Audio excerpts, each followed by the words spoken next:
If you hit an animal, but you do not find that animal, should you fill your tag? If you draw 2 premium elk tags in the same year, should you go on both of them? Should you hunt multiple states in a year, killing several bucks and several does, knowing good and well your family can only eat 3 deer in a year? It's these type of hard-hitting topics that make me absolutely love talking with Justin Spring. Justin Spring has been on the show before, but he is now the new executive director at the Pope and Young Club. And he's great at having these make you think conversations, challenging me as a sportsman, challenging me as an ethical bow hunter. He's great at having these conversations. And that's exactly what we talk about today. We talk about our footprint on wildlife. We talk about how to best manage our properties. We talk about these hard-hitting questions that there is no right or wrong answer to, but they're going to make you think and challenge you as a sportsman. We talk about how many does to shoot. We talk about when to shoot does. We talk about how to know if you need to kill more does or more bucks. We talk about what bucks to shoot. It's a phenomenal conversation. We end the conversation with some how-tos on hunting mountain bucks. Justin lives and is proud to be in Montana. And so we talk about hunting those mountain whitetail bucks in Montana. It's a great episode, guys. I hope that it challenges you. I hope that it makes you think about things. Again, these questions, there's no right or wrong answer. There's no line drawn in the sand on yes or no. But we want to think about these things. We want to challenge ourselves. We want to continue to grow as conservationists. We want to continue to grow as sportsmen. And it's these types of conversations that's going to help us do so. So, guys, I hope you enjoy the episode. I hope you enjoy this podcast, as always, being brought to you by ScentLock. But, guys, stay right here and enjoy the conversation and challenge yourself to think about them for yourself. Welcome to Bear Archery's Hunting 101 podcast, where hunters new and old come to learn and find inspiration from stories of hunts gone by. Everyone is welcome to enjoy the outdoor way of life, and there is no better time to start than right now. So let's head into the great outdoors with your host, Dylan Ray.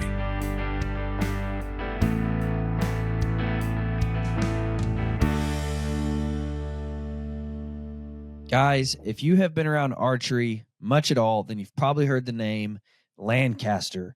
And for good reason. Lancaster Archery is well known worldwide, and they have an incredible reputation worldwide. Why?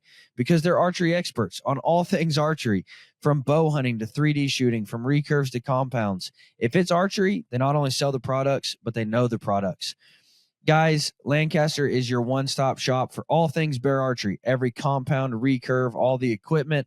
But outside of bear, they have everything you need, from arrows and broadheads to bow building equipment, everything. Guys, Lancaster Archery is a name that you can absolutely trust. They put out some of the best information that you can find just about anywhere. So I would highly encourage you to not only shop at lancasterarchery.com, because you can trust in the products you're buying, because they know about the products that you're buying, but also I would highly encourage you to check out all of their resources, not only on their website, but on their YouTube channel, because they are a wealth of knowledge on all things archery. So guys, check out Lancaster Archery. They're your one-stop shop, not only for all of the equipment that you could ever possibly need that's archery related, but also all of the information that you would ever need that is archery related. LancasterArchery.com. Go check them out.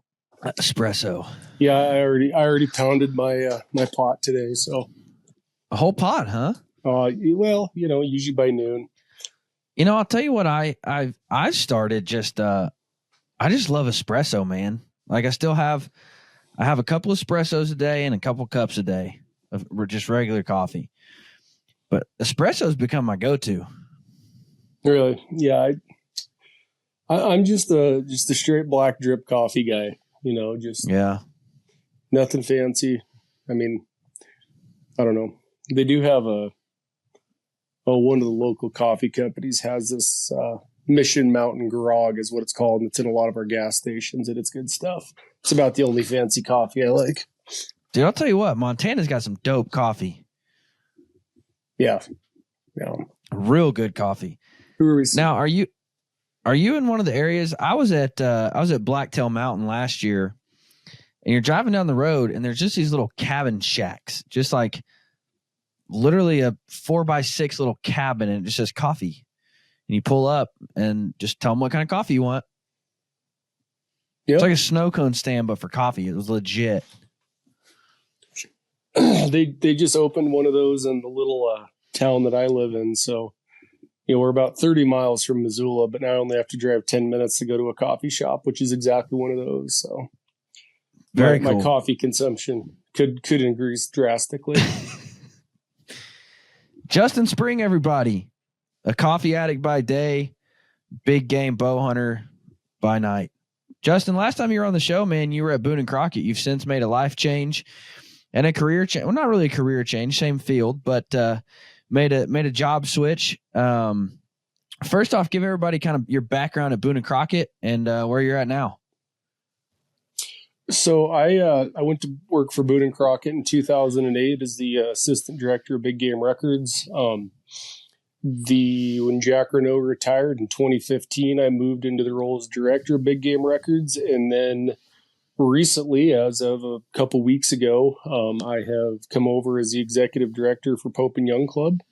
Always been a passionate hunter first and foremost, but I'm not weapon specific. I love archery during archery season. I love shotguns during duck season. I'm a rifle hunter. I just love being out there and experiencing it in any weapon or whatever. So I'm not a specialist, but a very passionate conservationist, and any excuse to get out and harass critters a bit, I take it. So I don't know if you guys caught that, but Justin is now my boss. So I've got to listen to what he says now. Used to, we got to just make fun of other people together, but now I actually got to listen to what he says. So that's been fun. But no, I really am. I truly am excited. As soon as I heard that Justin Spring applied to be our executive director, I got really excited because just having conversations with you, I'm just excited about honestly learning from you. Because not a lot of guys, a lot of, and you can testify to this, even guys that work in conservation, aren't really conservation minded. And so I'm really excited to just learn from you and glean that knowledge, because I love the way you think about things. I love the way you talk about things. We were sitting around Pope and Young last year and we just had such a good conversation, about bow hunting and really the ethics behind bow hunting. And I was like, dude, we got to talk about this on the podcast. And so that was the last time you were on the show. This time we dove into a conversation about killing does, when to kill does, and how to kill does. A lot of guys are that whole, don't kill them after they're bred, kill them early season.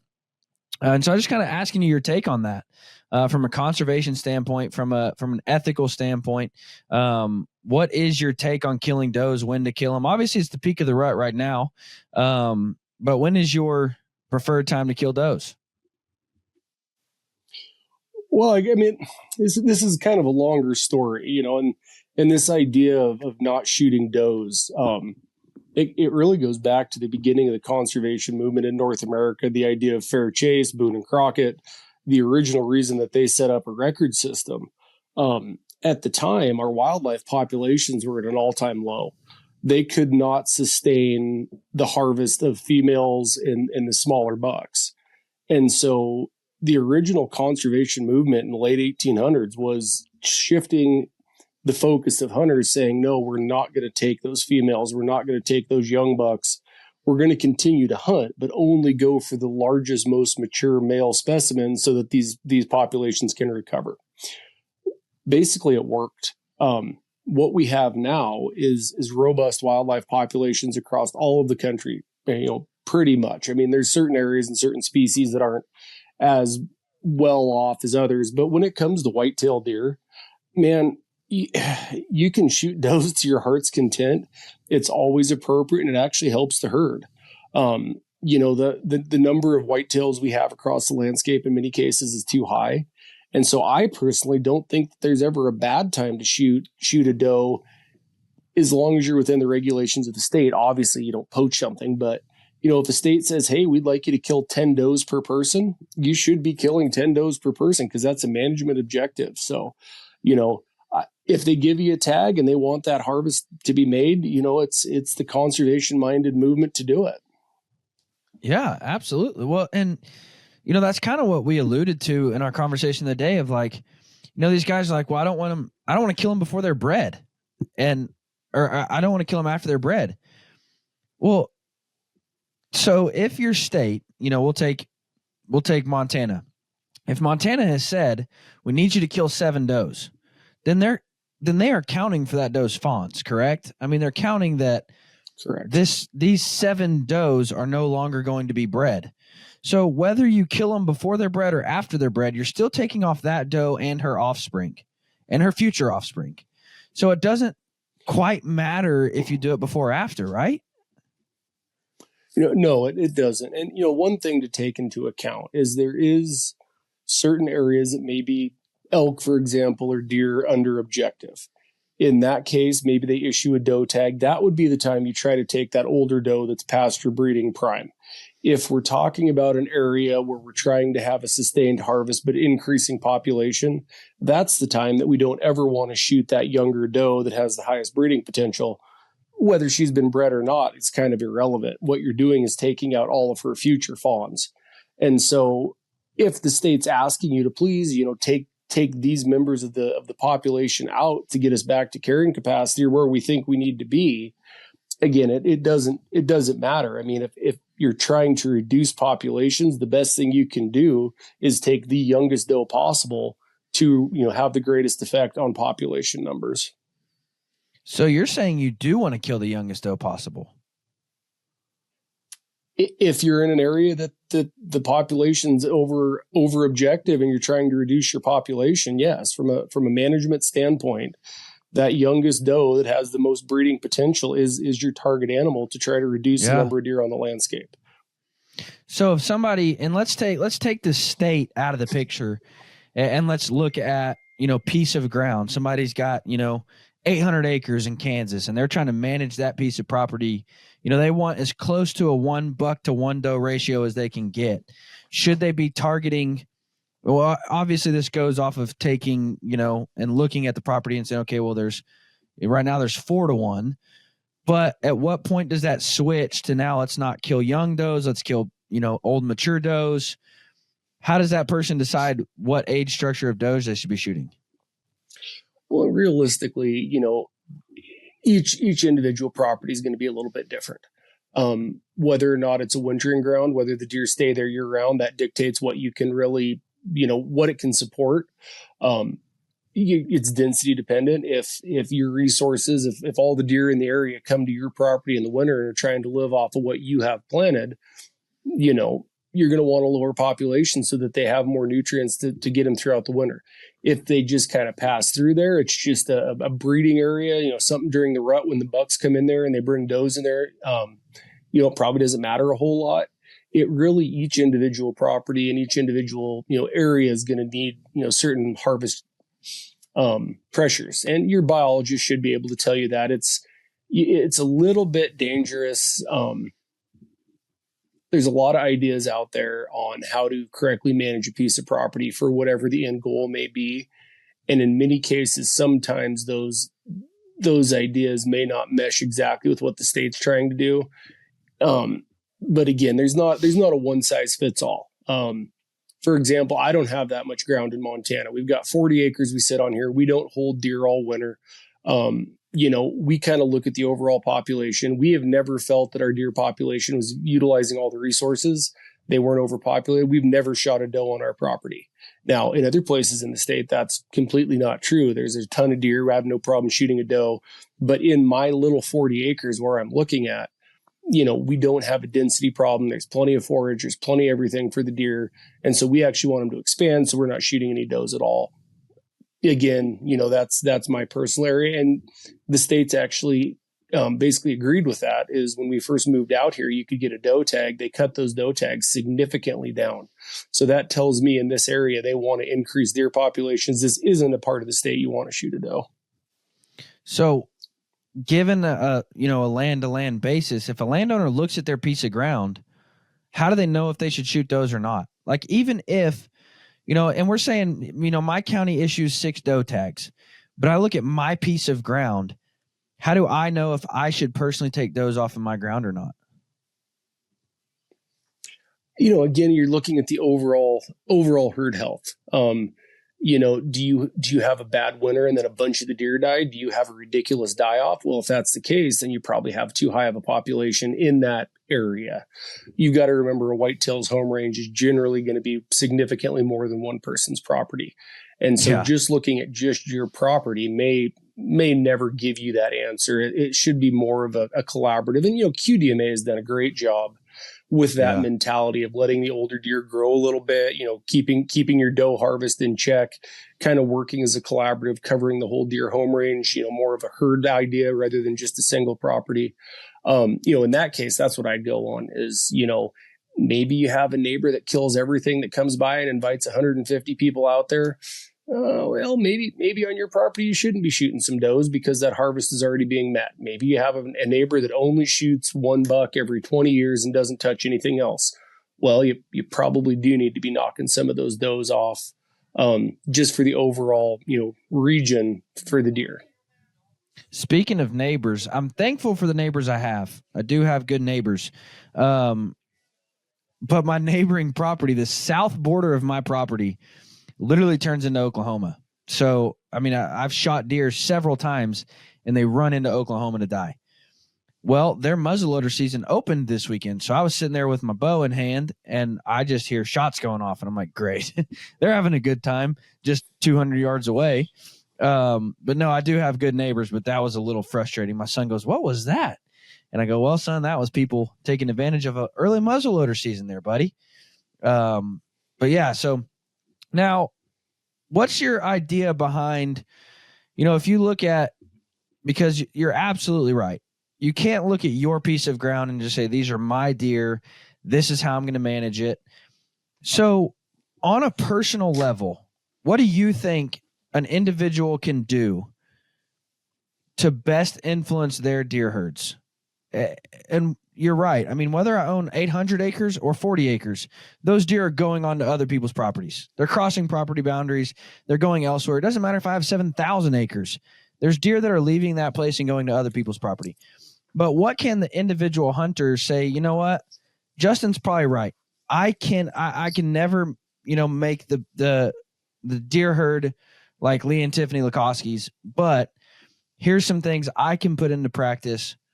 Here's best practices for individuals on a conservation effort for their deer herds.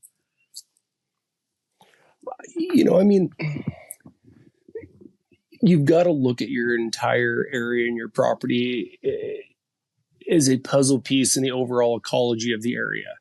Montana, I know the big things out here that we worry about are invasive plants. We do a lot of spraying on our property. We do some controlled burning and whatnot to try to, while our property is not a wintering ground, I take great pride in knowing that there's a couple white-tailed does that come and fawn right next to my house. And so we've created a place where they feel like, okay, the habitat's correct. I can hide my fawn here. It's away from predators. And so with our 40 acres, no, I can't hold deer. I can't hold a herd of elk. If there's a bad winter, they're not going to come on to me and be able to survive. But I've taken that little piece and tried to make it as good as it can be, make sure there's a water source that's available year round. Make sure that the invasive plants aren't crowding out the native preferred forage species. Montana is very unique in that we actually do not allow food plots. And so there's no way to put in an additional food source if you're going to hunt on the property. Well, when you got 40 acres, obviously if you plant anything, it's going to be hunting over it. And so, it's just making sure that the native plants, the most palatable, the highest energy, everything that those deer need are what's thriving on your property. And you keep your management practices to where those deer can, best utilize your property when they come by. I think a lot of it comes down to, for an individual hunter looking at their piece of ground, you have to stop thinking about it as this year or next year or even 4 years, 5 years. You have to think about this as a long-term investment. Like if I plant trees, those trees aren't going to benefit me. They might benefit my children, but they're definitely going to benefit my grandchildren, and the deer that they're hunting. If I'm putting in a bunch of fruit trees or a bunch of, white oaks or whatever, you name it, I'm not going to see the benefit of that this year. I'm not even going to see the benefit of that in 10 years. But my grandkids are going to be in deer heaven when they're hunting 100, the 100 white oaks that I planted or whatever in 2023. And so I think that so many hunters, they try to look at, well, man, I want to kill a giant next year. What can I do to make that better? Well, it's not going to happen in a year. It's not going to happen in 5 years. You've got to look at that piece of ground as a long-term investment. Also, I think that best conservation efforts to grow a bigger herd is to quit worrying about antler size. I have a tank of a buck here in Kansas. He's probably 8 years old. And I sent a picture of him to a guy, and he says, dude, you can't shoot that deer. And I'm like, why not? And he said, look how big his rack is. He's like 120 inches. And I'm like, yeah, but that's an 8-year-old deer that weighs 275 pounds. Like, that is the deer I need to kill off this property. And so when you kill big, mature deer that have reached their full growth potential, and you hunt those deer rather than just the ones with the biggest antlers. Now, again, looking long-term in 5-10 years, those deer will be the ones with the biggest antlers. But if I pass up the 3.5, 140 to shoot the 8.5, 120, it's going to be better for my property. And so many guys miss that, I think. Yeah. No, the age thing should be your number one criteria. And, Boone and Crockett had a ranch that was part of the block management program, which is a hunter access program for public hunters. You sign in, you get to go on the ranch. And what we found was we'd have older, mature mule deer bucks, maybe a 3-point, maybe a 4x3, just not that attractive 4-point buck, that they were letting go to shoot those younger 4-points because in their mind, you got to shoot a 4-point mule deer. When looking for a deer to take, 100%, don't just look at the score, look for that age. I mean, that age should be the number one thing. That big old, barrel chested buck that, maybe he's only a spike, just this horrible old animal. Yeah. That's in terms of increasing herd, that animal's bred, it can be taken out of the population with zero effect overall. The breeding's still happening. He's probably past his breeding prime. The age is number one. Now, again, the idea behind big antlers and score and all that stuff, which, we all get very excited about. I mean, antlers are a secondary sexual characteristic, meaning once the deer's survival is assured, then they can throw nutrients and additional resources to growing antlers to impress the ladies, for lack of a better term, in fighting. You keep your deer population to a level where there's ample resources, they're not stressed. The byproduct of that is going to be those giant antlers once that deer's, beyond maturity. And so, you don't shoot the buck that's had 2 great years and is showing great potential. And, it's maybe the biggest scoring deer you have, but if it's a 3.5 or 4.5-year-old, he's not to his prime. You got to let that get up to that higher age class, that 6, 7, that 8, maybe, before you take it out to see any of your efforts actually come to fruition. So what you want to have happen is, you're shooting those older bucks beyond their prime. They may be going down. Okay, maybe the number's not quite as high as it was in its prime, but you've got a healthy herd where the resources are going into, maintaining the herd. That was the idea. That's the idea of records. That's why we keep records, is to see, overall, how is the habitat doing? If this area used to put out, 10 Pope and Young entries every decade, and all of a sudden it's now putting out 20 or 30, something happened there, right? Was there some type of land management change? What did that do? Same things in reverse. This area used to put out 30 Pope and Young entries every 10 years. Now we're only seeing 1 every 5 years. Okay, what changed there? Did we increase harvest? Did we shift that season to when the deer are more vulnerable, hunting them in the rut? Did we see a great increase in the over-the-counter tag purchases for the archery season? I mean, that's all that stuff comes into play. And, shooting, to get back to the original point though, shooting that older age class animal, generally speaking, is what you want to be doing, assuming you want your herd size to increase. Guys, I'm a big believer in prioritizing your feet. Your feet should always be a priority, and you should always be considering what's on your feet. If you're in the mountains and you've got blisters and hot spots, you are not going to go as far. You're not going to make it to that next ridge. You're not going to stay on the mountain as long. Ultimately, you're not going to be as successful. If you're sitting in a whitetail stand and your feet are freezing, You're going to get more jittery. You're not going to be as still. You're not going to be as quiet. You're not going to stay as long. Ultimately, you're not going to be able to kill that big buck in the dead of winter. If you're chasing antelope, you've got to be able to be quick and quiet and fast and have comfortable feet. Guys, no matter what you're chasing, no matter the pursuit, no matter the game, your feet should be a priority. I have fallen in love with Schnee boots. I didn't even know how normal hot spots and blisters were in my life until I got a good pair of boots, because I was probably a lot like you. I would run to a Cabela's Bass Pro and I would buy a pair of $100 boots thinking that I was saving money. But those boots break down faster, and I got to keep buying boots. So guys, don't let a pair of $400 boots keep you from buying good boots, because in the long run, those $100 boots, they add up. Whereas if you spend good money on a good pair of Italian-made, handcrafted boot, they're going to last you for 10, 15 years. They're going to be way more comfortable. You're going to be more successful. Your feet will be more comfortable. You will thank me later. So guys, go check out schnees.com for all of your boots. That's SCHNEES.com. The best boots on planet Earth, Schnee boots. Go check them out. Thank me later. But guys, start prioritizing your feet and get yourself a good pair of boots. Yeah, and not only herd size to increase, but herd health to increase. You said it has zero effect on the herd. It has zero negative effect on the herd. It has all the benefits, because, if you've got a big 8.5-year-old bully buck, well, then it can't let your 2.5-year-old bucks don't breed. They don't eat. They don't, because that big old bully buck is pushing them around.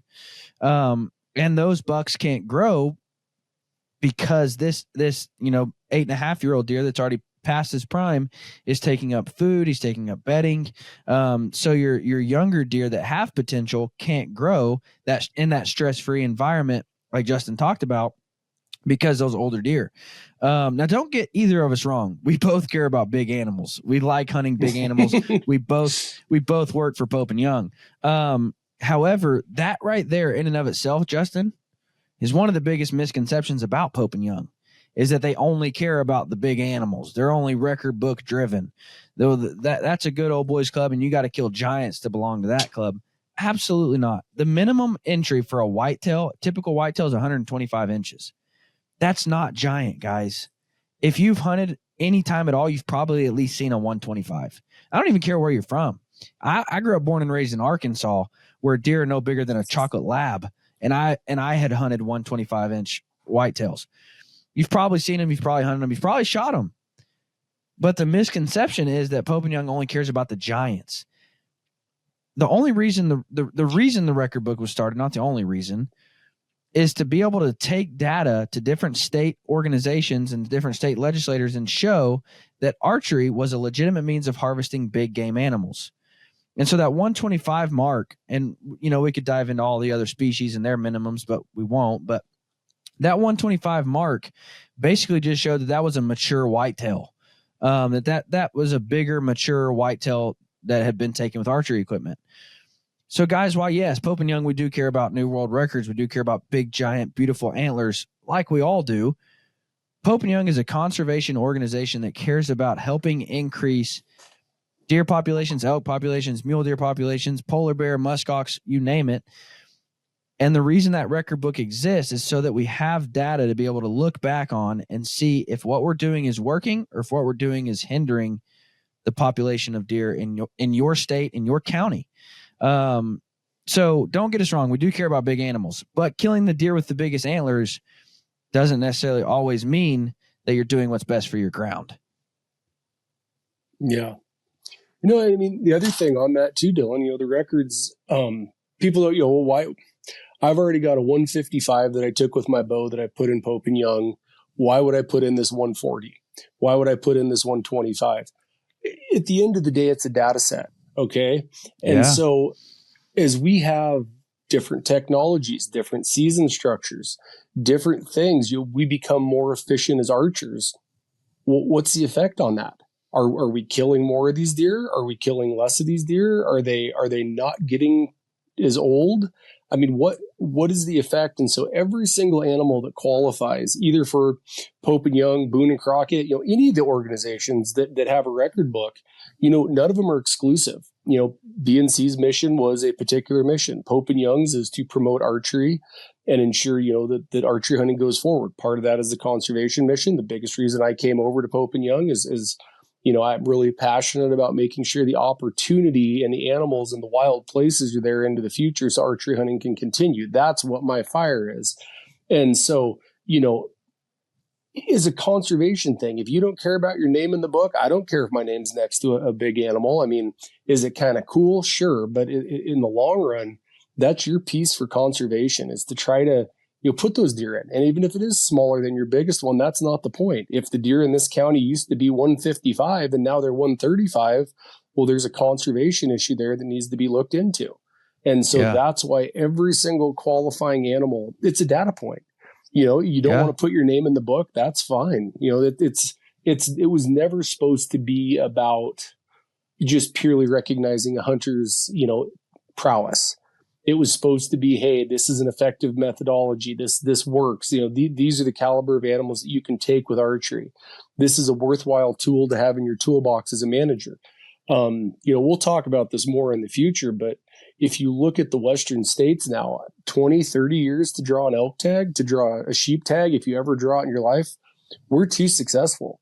The only way that you could increase opportunity, a lot of these species, we can't put more sheep out there. There's only so much sheep habitat. We can't put more elk in a unit. There's only so much water to maintain them. We've got to limit our success. And the best way in my mind to limit success is archery hunting.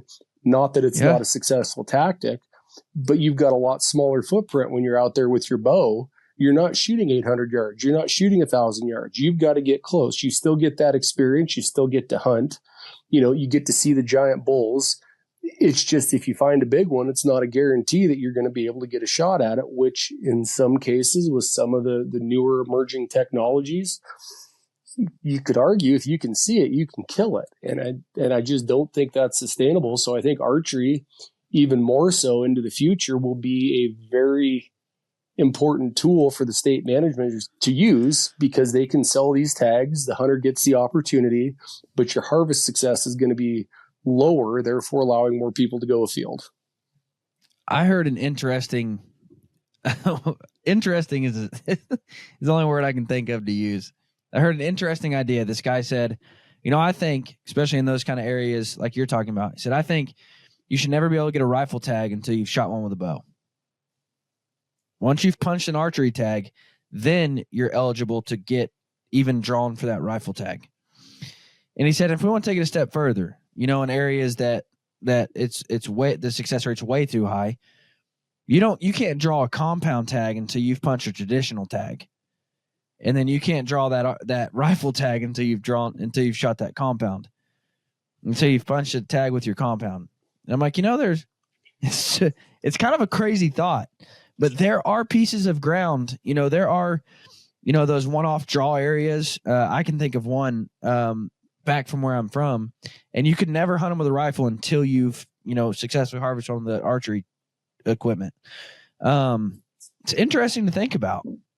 Is there any merit to that, you think? I'm not going to tell you who said it. Certainly. I'm not going to tell you who said it, because you would know them and the crowd would know them. But it was an interesting conversation. You and I could say that as hunting partners, right? For us, we have the ability, we have the mobility, we have everything that we need at our disposal. We could limit ourselves and say, hey, I'm not going to do this until I can do it with a bow. Mandating that, you've also got to look at the recruitment fact. You've got young kids. I've got an 8-year-old son. I would never want, we've got robust wildlife populations. If he wants to, at 10 years old in Montana, when he can be a mentored youth, if he's ready and he wants to shoot a forked horn with a rifle, I'm never going to cut that down. I never would want to take that away from him. Once he gets into college, maybe once he experiences it, he knows he loves hunting. It almost gets too easy for him to kill a deer with his rifle. Then we can talk about, well, hey, do we want to limit ourselves and try to do archery only? Do we want to make it harder? Do we want to go, 20 yards and in with traditional gear? I always tell the story, I was fortunate enough to draw 3 moose tags. And so I've got all 3 species of moose. And if there's an animal out there that's very killable with a bow, it's a moose. So there's like they were designed to be hunted with a bow because you get in close, they're very vocal. It's an awesome hunt. Well, 2 of the units I went on was in any weapon, and I took a rifle, and my thought there was, well, there's no rule that says I have to shoot that moose at rifle range. I can get within bow range And you probably shot him in bow range, didn't you? All 3 of them. all three of them were well within bow range. But, again, like, I would never mandate that somebody had to use a bow. I would never mandate any of that because each person sees a little bit different, sees a little bit different outcome that they're looking for in hunting. My wife absolutely adores bird watching. And so, she's just as happy if we're out on a hike and she sees some random bird she can check off her list that she hasn't yet. Now, it's not that she's not a hardcore hunter, not that she doesn't kill great animals, a lot of stuff better than mine. But, you don't ever want to take away somebody's potential drive to hunt. And when you start saying, oh, well, you have to do this first, or you have to do this first. Yeah, on those grounds, I wouldn't say it has merit, but that being said, I could argue that it's got kind of easy for us to kill deer in Montana. We could hunt bigger bucks, or we could limit our range. That's what as a hunter you need to be doing. But I don't want Pope and Young or anybody to ever say, well, this is what you have to do to be a good hunter. Right. That's just not right. Yeah, no, I mean, and there's always been that kind of, 2 sides to one coin. You hear people say, my son's got to start with a bow. My son's got to do it the hard way before he gets to do it the easy way. And I'm on your side. I'm like, if my son wants to go out and shoot deer, I'm not going to tell him, well, you got to be able to draw 45 pounds before you can do that, bud. I'm not going to take off 2 years of his hunting life because I'm trying to do that. But also, and there are people who are wired differently. There are people who they're going to hunt for 2 seasons and not get within bow range and say, this is stupid. I'm not doing this anymore. And I want my son to experience a harvest. I want him to experience taking the life of something. I want him to know what it's like to have killed something, to have this died because of you. I want him to know that. And so with a rifle, that's going to give us the best opportunity. So as soon as he's ready, we're going out. Now, again, there's a lot of people that think differently. There's a lot of people on the flip side of that coin. However, I'm in your camp on that. One thing I wanted to ask you about. Oh, go ahead. Did you want to say something about that? No, I was going to say on your thing, I think that's very important when we're discussing youth seasons. And, we both have younger kids, and that's the point of our lives is we're trying to get them into it and do it right.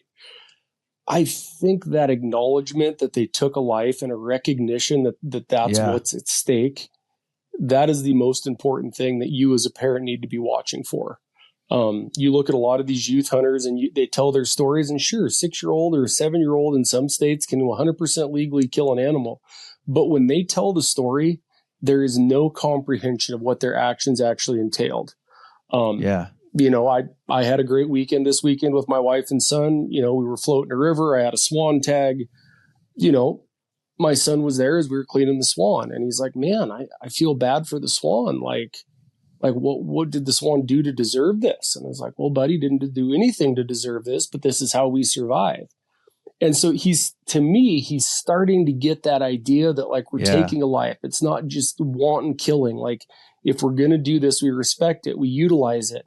And so I feel he's getting to the point where he's almost ready. So what I'm doing is I found a couple states that allow him to duck hunt at 8 years old. And so it's not a big game animal. I mean, not that a duck's life is any less important than a deer, but it's a smaller incremental introduction to this.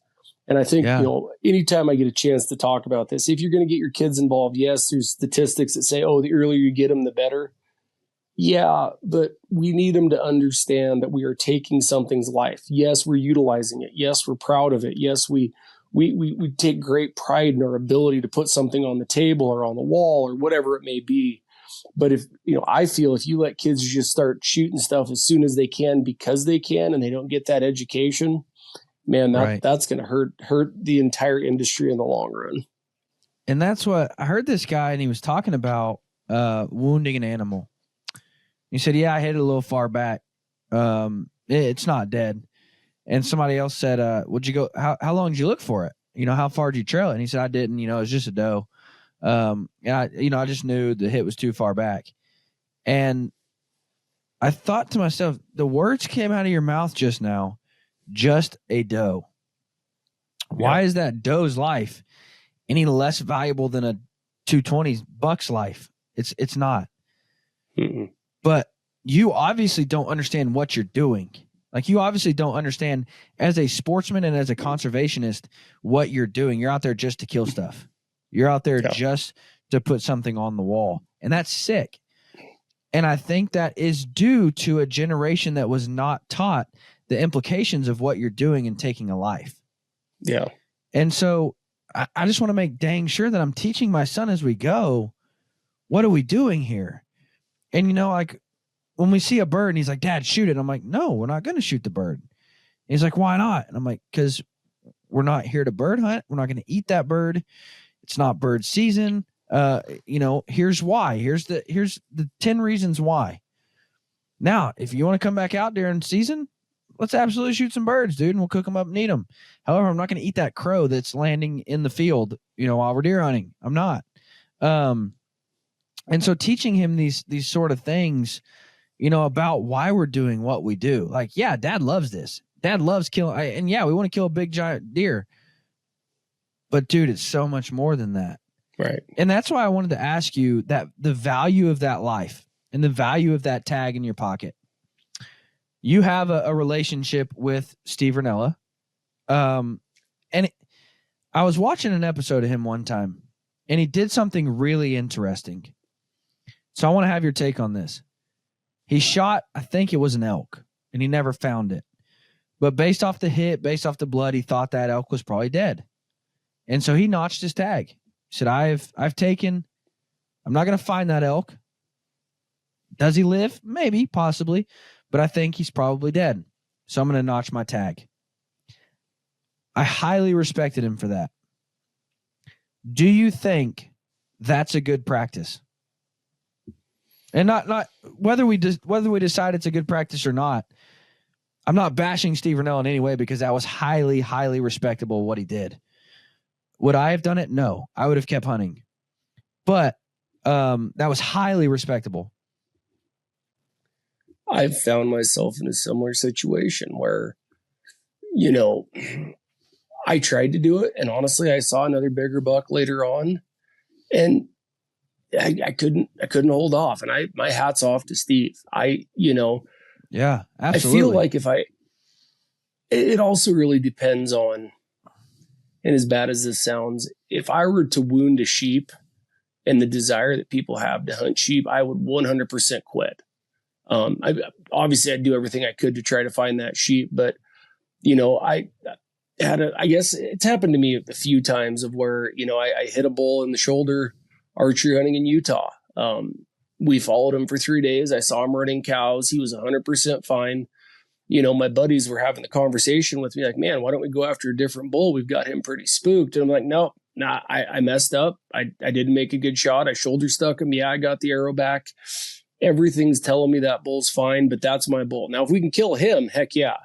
But if not, I'm not going to shoot another one. Well, the fire came in and ran us out of there. So I'd like to think if I was given the opportunity at another bull, I wouldn't have taken it. But, as hunters, we have to be honest with ourselves. You try your best, and we're not always perfect. And when you do shoot that second deer, I felt guilty about it and still do. You're always learning. So I think what Steven did in that particular case, and, you said I have a relationship with him. I've met him a few times. It's not like we're best friends or anything, but yeah, I've known him, and I've, been around a couple of the hunts he's been on, and he is a very, respectable, very upstanding guy. All those meat eater guys I've been very impressed with, but I think in that case, and I think I've seen the episode, there are certain tags, there are certain hunts that it's pretty selfish to potentially kill two animals, even if it may be legal, because you lost one to kill a second one. As a hunter, I mean, hats off to him. And I hope if I was in that situation, I could have that same self-restraint. Well, and it's going back to, you mentioned sheep. Is a sheep life any more valuable than a deer? No, that's not what I can say. That's not what you meant. However, if I'm whitetail hunting here in Kansas and I wound a buck, dude, there's such a there's so many deer. You know what I mean? You're not taking too much from the land. Whereas if you go up in the sheep, in certain areas where sheep tags are, there's 10 tags a year or whatever, and you take 2, you've taken too much. You know what I mean? Yeah, so you have to know. That's, you have I to guess know that's that. what I was. Yeah, that's what I was trying to get at. Is in an area that is very opportunity limited, it is quite selfish to potentially take 2 animals. If you're one of the names that's pulled and you make a mistake, even if it's legal, you probably shouldn't potentially take a second one, because that means somebody's going to wait another how many years to get that opportunity. You had it, you didn't make good on it. You live and learn from it, but it's not necessarily appropriate to take a second. And you'll hear me talk about this. I think as hunters, we need to be cognizant of how big our footprint is. How much of an effect am I having on populations? How much of an effect am I having on animals? There's some people out there that have really said, is it appropriate to kill more than an elk or 2 a year if that's your thing? Well, okay, you can draw a bunch of tags in a bunch of Western states. You could hunt, if you've got the time, you could hunt numerous states and kill numerous bulls. It really makes me question, should I draw 2 or 3 tags? Is that appropriate to kill 2 or 3 bulls? Or am I taking more than my fair share? Am I having a bigger footprint than I'm really, entitled to as just an average citizen of the United States, able to partake in, consumptive uses of our wildlife? I don't know that one. I'm still wondering, what if I do draw 2 premier elk tags? On the one hand, I waited 15, 20 years to draw them. If they both come in the same year, common sense is going to be like, well, I'm going to hunt them both. But at the same time, do I really need to shoot 2 elk in 1 year, or am I being a little bit selfish? And again, I personally think that comes down to, like you said, if it's a premier elk tag, if it's a once in a lifetime tag and you happen to get drawn twice in a year, absolutely go hunt them. However, I do kind of have issues with people who whitetail hunt 7 states and they're all over the counter tags. You could do it anytime you wanted, but yet you kill, 9 bucks and 17 does in a year, where you, if your family of 4s only needs 3 deer a year to live. Now that person says, I'm not wasting the meat, I'm donating it. Okay. But why not teach somebody else how to hunt so they can get their own meat rather than having to donate them the meat? There's a big difference in saying, hey, buddy, I want to donate you 100 pounds of deer meat, and saying, hey, I would like to take you hunting this year so you can kill a deer and get 100 pounds of deer meat. You know what I mean? Well, no, for sure. And I guess my thought on those people that have the time and the finances to hunt numerous states, if they have a deer lease in every one of those states, that's 6 deer leases that at any given day is not being hunted if it's just them, that other people could be having an opportunity. And so that's what I mean about your footprint. Maybe be a little cognizant. Sure, you can afford 6 deer leases, but is somebody else not able to hunt because you're driving the price up? Are you being a little selfish? Now, yes, you earned it. I'm not saying anything against people that have been, successful in their work or whatever it may be. But at the same time, there's a lot of people, and a lot of people want to hunt, and our wildlife's future is contingent upon hunting staying relevant and allowed. Should we be hunting as many places as we can? I don't know. And I think this is probably a topic we can come back to, because I don't know exactly where I do sit on it. I'm guilty of it. I've killed 2 or 3 deer in a year. I've traveled to different states. I play the point game. I've done all that. Was I selfish or was I entitled to that? And I don't know where I sit on it, but something to think about. This is why I love conversations with Justin Spring. And this is exactly what I was saying about being excited about you coming on board with Pope and Young, because you say things and you have these hard to have conversations. A lot of guys don't want to think about these things. A lot of guys don't ever consider these things. but it makes you think, and it makes you grow as a sportsman, and it makes you grow as an outdoorsman when you consider these things. Now, there's a lot to be said about, well, Oklahoma needs X amount of deer killed. And they've allocated they have non-resident tags and they need X amount of deer killed by non-residents. So I'm going down there and I'm helping with their conservation efforts. And then I'm donating the meat. And, Oklahoma's winning because they need these deer killed. The food bank is winning because they're getting all this meat. I'm winning because I get to kill another deer. There's that too. I mean, I'm not taking more than the land needs to be taken off of. There's a reason Oklahoma and Missouri and Arkansas, there's a reason they're selling those tags, because they need those animals killed. So I'm not necessarily taking more than my fair share, but I think there's more value in saying, I want to teach this guy from Oklahoma how to hunt. That way he's taking his share every year. Rather, you know what I mean? Rather than me just killing it and then donating the meat. Well, I mean, there's something to be said too of respecting wildlife and respecting wild places and owning that meal. I mean, my wife and I love to cook. We love to hear somebody say, "Oh, I don't eat wild game," and then the best cook them ever. something that we took from field to table and some fancy French preparation or some horrible idea that I got from watching the cooking channel. Like, I bet I could do that with a deer. We get pride in that, but giving somebody the ability to go to the field and put food on the table and have ownership in that and know the start to finish process, I think it's invaluable. And if you can get more people exposed, I mean, again, how big is your footprint? You have a great deer lease. As soon as you kill your target buck, maybe think about inviting some other people out there, and if one of them kills another great buck, don't be mad. I mean, that's what I'm saying about be cognizant of your footprint. Make sure that your hunting is not preventing other people from having the opportunity, I guess, is what I always try to do. When I had this one guy, he said, "Dude, hunting in Kansas sucks. Because you got these management deer that you need to kill, but you only get one tag. So if I kill a management deer, I can't kill a trophy deer." And I thought, well, that's the perfect opportunity to take somebody with you to say, "Hey, I need these deer killed. We're going to see 4 management bucks this week. So let's go out there and let's get you one of them." It's a perfect opportunity. You've tagged that on your giant. Take people out to your ground, your coveted ground that you won't tell anybody where it's at. Take a couple guys out there and let them shoot management bucks. It's helping your property. It's helping your ground. You're introducing somebody. You're giving somebody else opportunity. It's a win for everybody. So, I think there's benefit in that too. Not to look at, well, man, I can only kill one, but I need to kill these 3. Take somebody with you. Yeah. Now, on to lighter conversation, if you will. We've hit a lot of heavy, hard topics. It is, when do you say, if you had to pick on a calendar, when is the rut in Montana for whitetails?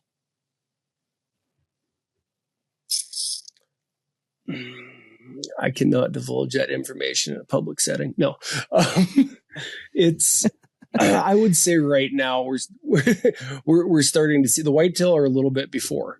Montana's the mule deer rut is always later November. We can hunt them through the weekend after Thanksgiving. That last week of season is pretty much bomber mule deer rut.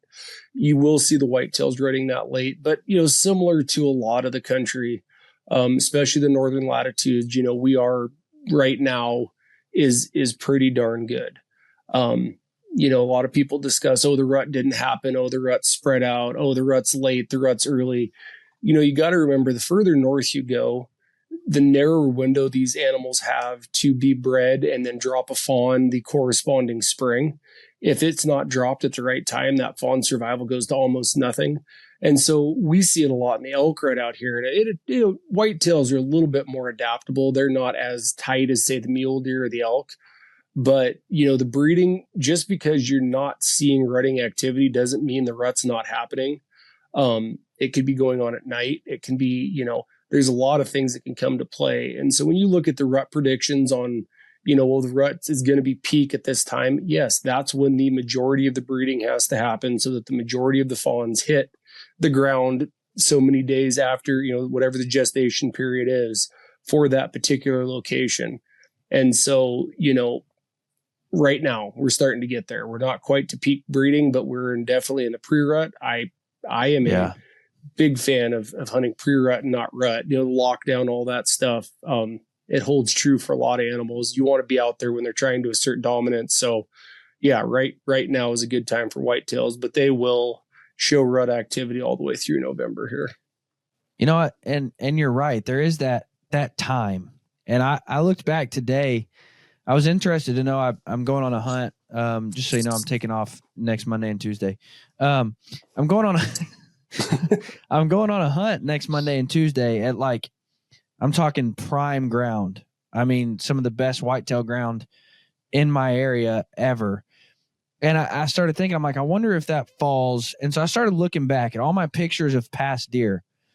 The last 5 bucks I've killed was in the week of November 11th through the 18th. The last 5 deer. And that's not because that's the only time I went hunting. That's not, that's the week you go hunting every year. No, I hunt a lot. The last 5 whitetails I've killed all fell in the week of November 11th through the 18th. There's something to be said about that. There's something that I can look at and historically know, okay, well, those are firing off that week because, that's the 2-week window. That falls in the 2-week window or the week window or, 17 days, whatever it might be, where they have to be bred for the highest survival rate for their fawns. And so there is that.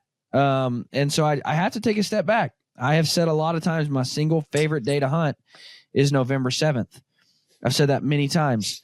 But after looking at that today, I'm like, well, it's no longer November 7th. It's got to fall in that week of November 11th to the 18th because I've killed 5 deer in a row in 5 years, 5 deer in that week. I'm sorry, 4 deer. Last year I killed 2 deer in that same week, and one in Kansas, one in Oklahoma. So Justin, mountain bucks, you're in Montana. I don't get a lot of mountain whitetail hunters. What's your rut tips for hunting deer in whitetail deer in Western states during the rut? So you got to remember that we do have ag. We do have your classic whitetail. We do have, the famous Milk River. Those are 100% your average whitetail. You hunt them like you would. It's an amazing experience. What we do have, and Idaho has it, some of these Western states, these bucks live up in, what you'd think of as mule deer country, 5,000, 6,000 foot elevation. If you've ever hunted blacktail deer or you've ever hunted, mule deer in the West, where it's a lot of walking, a lot of glassing, trying to break apart a brush patch, seeing if you can pick out an antler, we do have whitetail hunting that's like that. Now, that being said, the forage that they have available to them up higher in these, higher elevations is not near what you have in the bottomland. So no, you're not going to kill a 200-inch freaking mountain buck. The groceries aren't there. That being said, it is a very unique whitetail. I mean, I've got a picture of it was a 5x5 whitetail. It was a mature deer. Probably didn't weigh more than 130 pounds. I have the entire thing in a backpack and I'm coming down a scree slope, through knee deep snow. Pretty awesome experience. But, up there, they're migratory. And so if I'm hunting mountain bucks, I know certain drainages that at a certain time, those bucks will be coming down through there, following the does down as the snow comes in. That's the tip. Find that chute that, like, okay, this entire drainage, it's all going to get snowed out, and there'll be no available forage for deer. They're all going to come right down through down this ridge. That's how I like to hunt that. And it's not as much rut activity. If they see a doe, great, but they're migrating down out of the mountains like a mule deer would, or, another mountain species, which, for a lot of whitetail hunters is a whole different thing. And it's a cool experience. Like I said, they're not big deer. I mean, when we see both styles. I mean, if I shoot a mountain buck, I can 100% throw it on my shoulders and pack it out whole without any problem. The other ones, the ones that are down lower, it's almost a different body style. They're long. I call them a racehorse variety because they're all stretched out, and I can't put those on my shoulders. They're too big. And so it's kind of a little unique oddity hunt that a lot of folks don't realize is there. And it's frustrating. I mean, you spend a lot of time walking through country that you think should be really good until you find those peak ridges that all the whitetail from this particular area are coming down in your little honey hole. you spend a bunch of time out there not seeing a whole heck of a lot. Can non-residents hunt whitetails in Montana? Well, it used to be you could draw a deer tag. My dad would always put in as a non-resident, and he pulled pretty much every year, every other year. Montana's got real popular. There's some legislative actions happening where, particular outfitters and whatnot are trying to get more bonus points for clients versus just your average non-resident hunter. It is getting difficult to pull the general tag. Once you do pull a Montana general deer tag, though, as a non-resident, you can pretty much hunt the entire state for whitetail. Mule deer is a little more limited. You have to pick a unit, especially on the west side. There's a few areas that have stipulations that you can't hunt whitetail, but they're very limited. The majority of the state, if you have a general deer tag, you can hunt whitetails east side to west side, any unit you're in for the most part. So that combination, that basically means you can use that tag for a whitetail or a mule deer. Is that how that works? So the combination refers to the fact is if you draw, there's a big game combo, which would be a deer and an elk tag, or there's a deer combo. What that refers to is the fact you also get a fishing license, an upland bird license. They give you a whole slew of different licenses when you draw the deer combination.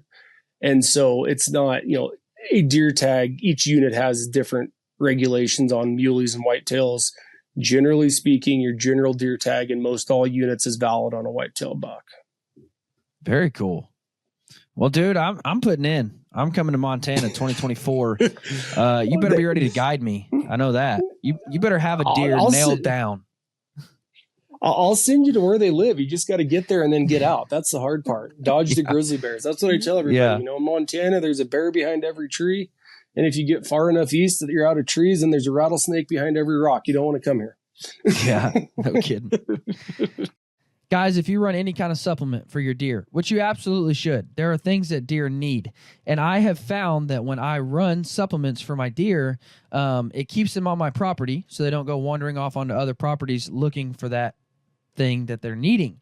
And so I have just dove fully into running minerals and protein for my deer all year long. Buck Bourbon does supplements and attractants really, really well. Whether you're looking for a long-range attractant like the 110 proof, or whether you're looking for a feed that you can run all year long in a feeder, or even just on the ground in their barrel proof, Buck Bourbon has what you need. I can tell you story after story of going onto a new 500-acre piece, dumping out some long-range attractant, and deer just coming into it. Guys, it will make a difference in the way that you see your deer come in. So, guys, I would highly encourage you to check out Buck Bourbon. You can use code HUNTING101 in all caps to get 15% off. But I would just encourage you, no matter what, to start running some sort of supplement for your deer. It'll have a happier, healthy herd. You'll keep them on your property more, and you can better manage those deer. Guys, go check out Buck Bourbon. Guys, I just want to take a minute to encourage you. If you're a bow hunter, which if you're listening to Bear Archery's podcast, you're probably a bow hunter. If you're a bow hunter, you absolutely belong to Pope & Young. Pope & Young is the voice of each and every bow hunter. We stand for bow hunters. You don't have to have an animal in the books to be a member of Pope & Young. And you don't have to be a member to put animals in the book. The two do not coincide. However, we encourage both. We encourage you to be a member and to enter your animals. So, guys, I would highly encourage you. I don't care if this is your first year bow hunting or if you're an old veteran. You belong to Pope & Young because we're the ones on a day-to-day basis that are standing and fighting for your rights as a bow hunter. So join Pope & Young today. If you've bought a Bear bow, all you've got to do is go online and register that bow, and Bear Archery is going to pay for your membership to Pope & Young.